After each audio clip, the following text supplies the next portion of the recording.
So we've talked about having the three products that are household, and today I want to show you is how you can make your own inexpensive solution with those three products. We'll start with hydrogen peroxide.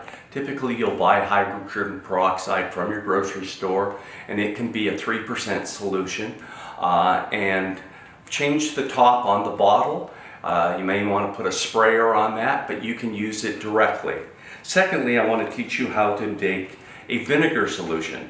The vinegar solution is a 50-50 mixture, in that for every ounce of vinegar you have, you want 1 ounce of water. I typically use either a quart or a half-quart bottle, which means that at 16 ounces you put 4 ounces of vinegar in, with 4 ounces of water, or you could also do 8 ounces of vinegar with 8 ounces of water, and I put it in a nice large spray bottle so I have plenty of it on hand.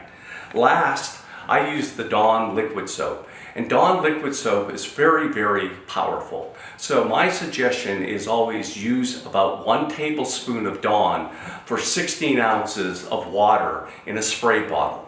That way you have now your detergent solution.